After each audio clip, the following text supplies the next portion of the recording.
তো hello everyone, good morning. আজকে আমাদের বাড়ির সব থেকে ছোট্ট সদস্যের বার্থডে।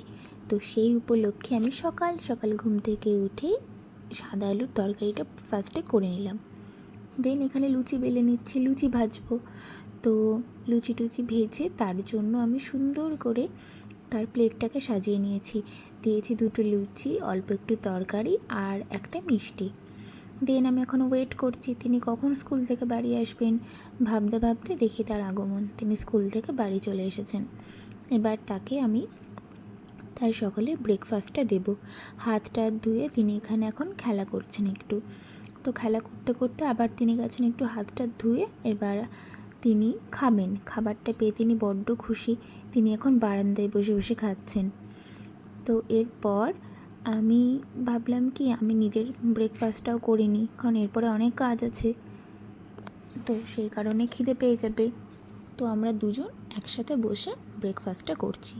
আর এখানে মা হচ্ছে গ্যাসে একটুখানি মিষ্টি, একটু গঙ্গার জল, সিঁদুর এই সমস্ত দিয়ে নিচ্ছে আমার মা। আমি দেখেছি সবার বার্থডেতেই রান্না করার আগে এই প্রসেসটা করে, তো আমিও সেটার একটু ছোট্ট করে ভিডিও করে রাখলাম।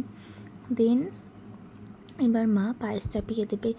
তো মা ফার্স্টে আমুল গোল্ডের এই দুধটা দিয়ে দেন পায়েসটা চাপিয়ে দিয়েছে, আর আমি এখানে জাস্ট নাড়ছি, কারণ পায়েসটা না নাড়লে তলায় লেগে যাওয়ার একটা সম্ভাবনা থাকে। তো সেই কারণে নেড়ে টেড়ে নিয়ে ব্যাস তারপর পায়েসটা হয়ে গেছিলো। তারপর মাকে এখানে আমি একটু রান্নাবান্নায় হেল্প করছি। এখানে আমি চিংড়ি মাছ কটাকে ভেজে দিচ্ছি।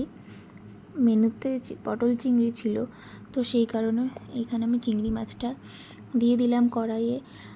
আর ওইদিকে পাশে হচ্ছে কুমড়ো ভাজা হচ্ছে, 5 রকমের ভাজা দিতে হবে। তো কুমড়ো ভাজার পরে দেন আমি এখানে দিয়ে দিচ্ছি আলু। এবার আমি আলু কটাকে ভালো করে একদম কড়া করে ভেজে নেব। আর আমাদের বাঙালির সব শুভ কাজেই তো মাছ দরকার, তো সেই কারণে বাবা বাজার থেকে দুটো ছোটো ছোটো মাছ এনেছিল। আর এখানে সব ভাজা কটা একদম রেডি হয়ে আছে। এরপরে মাছ ভাজা আর বড়া দিলেই ব্যাস 5 রকমের ভাজা হয়ে যাবে। তারপরে এখানে আমি আলু পটল চিংড়িটা চাপিয়ে দিয়েছি, এটা এদিকে হচ্ছে। আর ওদিকে গ্যাসের মধ্যে আমি মাংসর জন্য প্রিপারেশান শুরু করে দিয়েছি।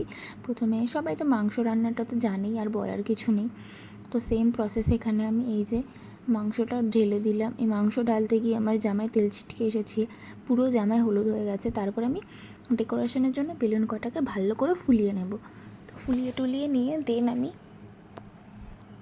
খাটের মধ্যে ভালো করে কেক কাটার জন্য সাজিয়ে নিয়েছি। তো এরপর আমি কেকটাকে নিয়ে আসলাম। কেকটা আমরা কালকে মিয়ামর থেকেই নিয়ে এসেছিলাম। কেকটা অসাধারণ খেতে ছিল, আমার এখনও দেখেই জিভে জল চলে আসছে। তারপর উনি এখানে এসে কেক কাটতে বসে পড়েছেন। Happy birthday to you. উনি আর ওনার বোন দুজন মিলে এখানে কেক কাটছে। পাশে এক গাদা চকলেট রেখেছে, বেলুন রেখেছে। বেলুনগুলো জাস্ট এই কেক কাটা পর্যন্তই ছিল, তারপরে সব বেলুন আমি ফাটিয়ে দিয়েছে। দেন এই যে এখানকার আজকের মেনু ছিল ডাল, আলু পটল, চিকেন, চাটনি, পায়েস, দই মিষ্টি, দেন জল, আর ওই রাইস, ভাত আর 5 রকমের ভাজা, আর হচ্ছে চকলেট। এই যে এবার উনি এখানে খাচ্ছেন। খেতে খেতে দিকে একটু পোজ দিচ্ছে, যেই দেখেছে আমি ক্যামেরা অন করেছি, তো ওনাকে তো দিকে একটু তাকাতেই হবে। তারপর ওনার ওই কেক থেকে একটুখানি বেঁচেছিল, সেটাকে এবার তখন মোমবাতিটা জ্বালাতে মনে ছিল না, তো রাত্রিবেলায় আবার ওটা জ্বালিয়েছিল। টাটা।